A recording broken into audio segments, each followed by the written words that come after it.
Hello teachers and student, नमस्कार। कैसे हैं आप देख रहे हैं हमारा यूट्यूब चैनल स्कूल चले हम। यदि आप चैनल में नए हैं या पहली बार आए हैं तो प्लीज़ चैनल को सब्सक्राइब करें और वीडियो पसंद आए तो उसे लाइक करें और शेयर करें। आज हम बताएंगे आपको एडुकेट अभ्यास पुस्तिका भाषा भारती कक्षा 5, जो कि हमने सत्र 2024-25 से लिया है। पाठ 15 मध्य प्रदेश का गीत। ठीक है, इसके हम प्रश्न उत्तर शुरू करते हैं। तो प्रश्न 1, कविता के अनुसार गांधी सागर बांध से क्या लाभ हुआ? तो इसका उत्तर आ जाएगा घर घर दीपक जले। फिर प्रश्न क्रमांक 2, राजा भोज और राजा विक्रमादित्य की गाथाएं कहाँ पाई जाती हैं? तो इसका उत्तर आ जाएगा मालवा में। फिर है प्रश्न क्रमांक 3, राजेंद्र अनुरागी का जन्म हुआ था? तो इसका उत्तर आ जाएगा 16 फरवरी 1931 को। इसके बाद है प्रश्न 4, देश विदेश तक पहुँचे हैं? तो इसका उत्तर आ जाएगा विद्युत यंत्र। फिर है प्रश्न क्रमांक 5, कविता में घर घर दीप उजाले किस अर्थ के लिए प्रयोग होता है? तो इसका उत्तर आ जाएगा घर घर में बिजली पहुंचना। फिर नीचे दिए गए शब्दों में से उचित शब्द चुनकर रिक्त स्थानों की पूर्ति कीजिए।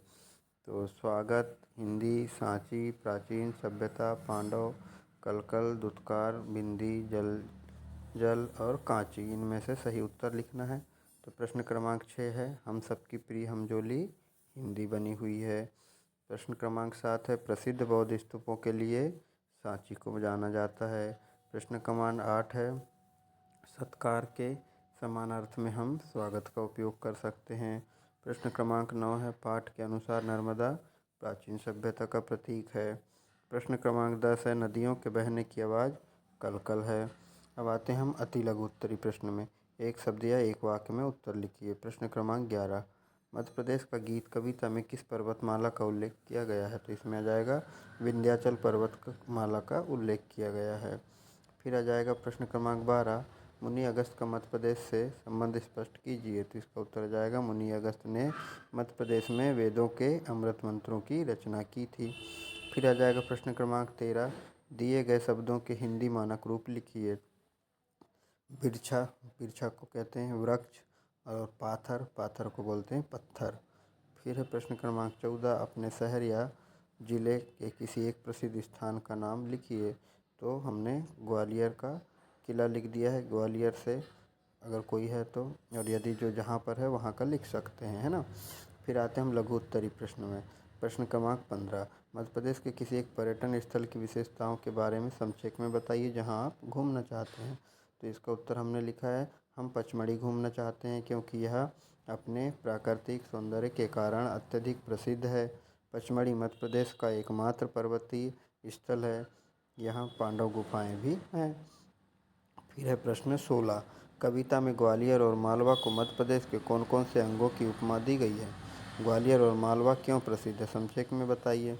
तो इसका उत्तर आ जाएगा, ग्वालियर को मध्य प्रदेश का मस्तिष्क तथा मालवा को मध्य प्रदेश का हृदय कहा जाता है। ग्वालियर अपने ऐतिहासिक महत्व व ग्वालियर किले के लिए प्रसिद्ध है। मालवा अपनी कृषि उत्पादन तथा व्यापार के लिए प्रसिद्ध है। अब आते हैं प्रश्न क्रमांक 17 में, दिए गए शब्दों के तीन तीन पर्यायवाची लिखिए। तो पहला है सुता, तो सुता को क्या क्या बोलते हैं? बेटी, तनया, तनुजा, है ना। और दूसरे में दिया नदी, तो नदी के सभी पर्यायवाची हो गए सरिता, तटिनी, तरंगिणी। फिर है तीसरे नंबर पे घर, घर के पर्यायवाची हो गए आलय, आवास और भवन। फिर है चौथा सागर, सागर के हो गए समुद्र, जलधि और सिंधु। ये आप लिख लीजिएगा अपनी उत्तर पुस्तिका में। फिर आते हैं प्रश्न क्रमांक 18 में, कविता के अनुसार हिंदी हम सभी की प्रिय हमजोली किस प्रकार बनी हुई है? तो उत्तर हमने लिखा है, हिंदी भाषा आसान है तथा अधिकतर राज्यों में बोली जाती है। साथ ही हिंदी हमारी मातृभाषा भी है, इसी कारण हिंदी सभी की प्रिय हमजोली बनी हुई है।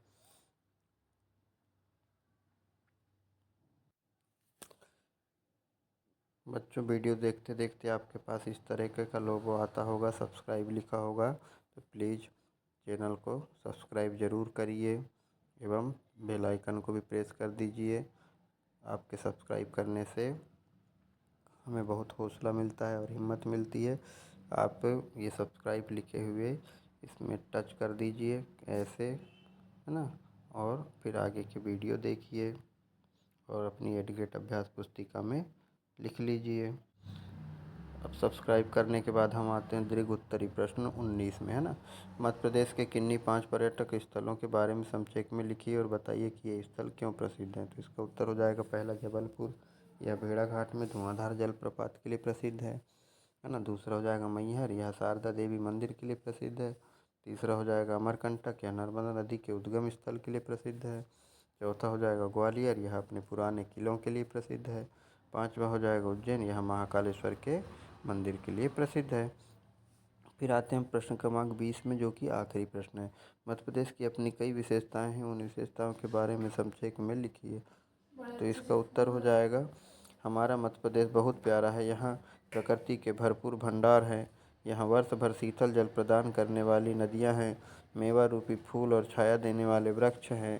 सांची में गौतम बुद्ध के उपदेश वातावरण में सुनाई देते हैं और उज्जैन में महाकालेश्वर के रूप में शंकर भगवान विराजमान हैं।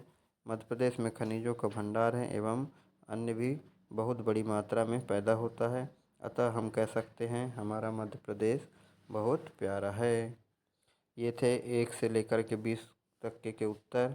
यदि आपको वीडियो पसंद आया हो तो प्लीज़ बच्चों चैनलों को सब्सक्राइब ज़रूर करिए और हमारे हौसले को आगे बढ़ाइए, ताकि हम आपके लिए अन्य वीडियो अपलोड करते रहें और आप उत्तर लिखते रहें। Bye bye. जय हिंद।